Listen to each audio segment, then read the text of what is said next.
אדוני מלך,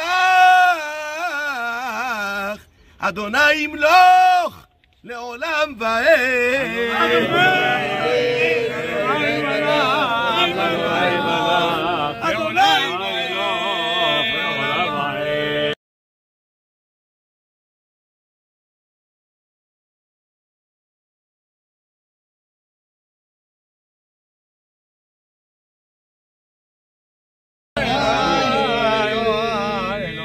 אדוני